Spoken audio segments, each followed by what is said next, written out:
Who is scruffy looking? What is up, my fellow nerds and gangsters? Welcome back to the Spiffy Nerd Herder channel. I am Danny, and today we're going to talk a little bit about my favorite part of the first episode, Shards of the Past, the scene between Vader and Padme.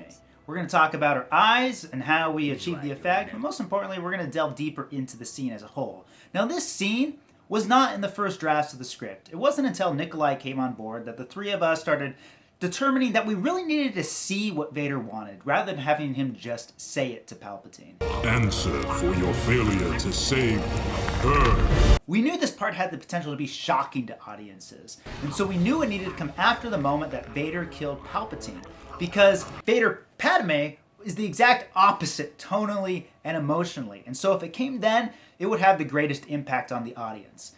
Is that right? But like any script, the idea evolved over time, and this is the first iteration we came up with. The room is eerily silent except for Vader's withered breathing and the distant alarms that bellow throughout the building. Notice it was a building, not a ship. The Dark Lord then spots a peculiar object lying next to his master. He picks it up. It's a primitive wooden necklace, the Japor snippet. I made this for you, so you'd remember me. Before the Dark Lord appears a young slave boy named Anakin, who gives the snippet to a teenage queen named Padme. Vader turns back to the snippet in his hand and catches a glimpse of fair and healthy skin under his master's cowl. He hesitates, then carefully pulls the cowl off Sidious. Instead of his master's scarred, disfigured face, it's that of a beautiful young Padme Amidala. Padme. And that is why you'll never defeat me. Vader jolts around and sees Darth Sidious, alive, undamaged, standing over him, fingers outstretched. So while this first scene certainly introduced the idea that Vader missed Padme, and that he wouldn't quite achieve his potential without letting go of her, we didn't have a moment between him and Padme. It's gone, man. Gone. We saw what Vader wanted, but I felt that we really needed to push it further. I feel the need for speed. Really have a moment between the Anakin within Vader and the woman for whom he turned to the dark side, which would also show why he couldn't submit to it fully. But for me, most importantly, we didn't get to feel the moment. And for me, it's all about emotion. This is pretty much the worst video ever made. So from there, we played with a bunch of different ideas of how to enhance the emotions of the scene.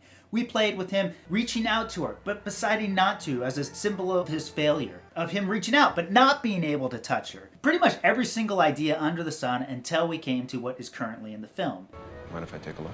It's definitely one of my favorite moments of the film because of the feelings and emotions that it brings up within Vader. And, most importantly, it's one of the key moments of identification that we have with him. I'm not a smart man, but I know what love is. Then after the hug, we do what any sane filmmaker would do.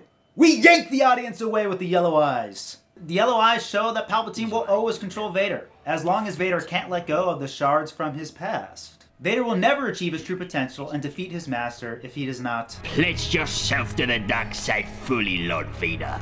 Cast off the chains that bind you, and achieve a power as never before. The glow of Padme's eyes were achieved with both contacts and visual effects. On set, we placed Catelyn on the same color contacts that Palpatine wore and did the same. Then, once we edited it all together, we became a little concerned that the eyes didn't pop enough and that some people would miss the moment. So, we enhanced them with visual effects. We were really careful here about how much glow we added because we did not want them to be cartoonish.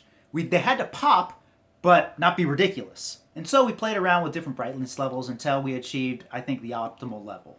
The moment with Padme's eyes is one of my favorite moments because it's very unexpected and it's the polar opposite of what we were feeling in the immediate moment prior with the hug. And here's your guarantee. If you ever want an audience to really kind of be impacted by a moment that you're portraying to them, take them to the polar opposite first and then yank them back over to the moment that you want to knock them over the head with, essentially. You is talking loco, and I like it. And so, what did you guys think when Padme first opened her big yellow eyes? Comment below and let me know. And like the video, share it, and if you haven't subscribed yet, you're doing something wrong with your life. Because, let's be real. Come on. Anyways, guys, stay tuned for more behind the scenes videos and other videos that will help you be the spiffy person you were always meant to be. And until then, stay spiffy, my friends, and don't do anything I wouldn't do twice.